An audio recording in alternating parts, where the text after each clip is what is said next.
చంద్రబాబు నాయుడు గారి దగ్గర అసలు ఏం చూశారు? వారిలో ఏం కనిపిస్తా ఉండిద్ది మీకు? జనరల్‌గా ఒకరిని చూస్తే ఒకటి కనిపిస్తా ఉండిద్ది. ఏం కనిపిస్తుండిద్ది మీకు? సార్ ఆయన మాటల్లో ఆయన నాకు ఎవరన్నా ఇప్పుడు కాంగ్రెస్ పార్టీ ప్రతిపక్ష నాయకులు ఇప్పుడు కూడా 2 ఎకరాల్లో ఉన్న రైతు 2 ఎకరాల రైతు బిడ్డ ఏం లేదు ఈరోజు ఇలా సంపాదించాడని కామెంట్ చేసేవారు సహజంగా. అవును. నాకు ఏం ప్లస్ కనిపించింది అందులో, సంపాదించడం అనేది కాదు, పక్కన పెట్టండి, నేను నమ్ముతా బలంగా. నేనే కాదు, సామాన్యుడు కూడా సంపాదించాడు. 2 ఎకరాల రైతు, సామాన్య రైతు ఒక చీఫ్ మినిస్టర్ అయ్యాడు. చీఫ్ మినిస్టర్ అనేది ప్రపంచ దేశాలు కూడా ఆకర్షించాడంటే ఓకే, చిన్న విషయం కాదు సార్. అందులో నేను గమనించేవాడిని, ఆ కామెంట్ లో పాజిటివ్ తీసుకునేవాడిని. అంటే సార్లో ఏదో ఉందని ఒక బుక్ ఉమాడ వెంకటేశ్వర్ల బుక్ రాశాడు సార్ ఆయన మీద. ఆ బుక్ నాకు ఈ రోజుకి ఉంది, ఏ రోజుకి ఉంటుంది. మన పెద్ద రామారావు గారు లాస్ట్ రాసిన బుక్ కూడా నా దగ్గర ఉంది.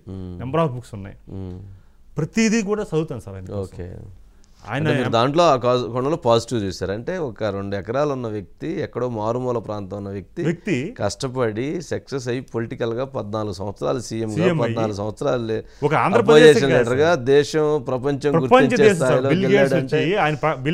దాంట్లో ఆ కోణం చూశారు.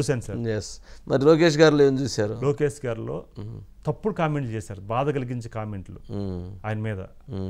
తప్పుడు ఫ్రెండ్షిప్గా ఉంటే ఆ క్లిప్పింగ్స్ పెట్టించడం, లేకపోతే ఈయన మాట్లాడడం రాకపోతే ఒక మాట్లాడితే ఇంకో మాట్లాడుతున్నారని దాని మీద కామెంట్ చేయడం, ఇవన్నీ బాధ కలిగిన సంఘటనలు. ఎందుకంటే లోకేష్ గారిని ఫస్ట్ టైం ఎన్టీఆర్ ట్రస్ట్లో చూసినప్పుడు కార్యకర్తల సంక్షేమ నిధి ఫస్ట్ ఆయన పెట్టి, కార్యకర్తల కోసం ఒక కుటుంబం సార్, ఒక కుటుంబ యజమాని బిడ్డల కోసం ఎట్లాగైతే ఆలోచిస్తారు, ఒక కార్యకర్త సంక్షేమాన్ని ఏర్పాటు చేసి వాళ్ళ కోసం ఆలోచిస్తున్నారంటే సంథింగ్ ఇందులో ఏదో ఉంది, ఏదో ఉందనేది నేను గమనించేవాడిని.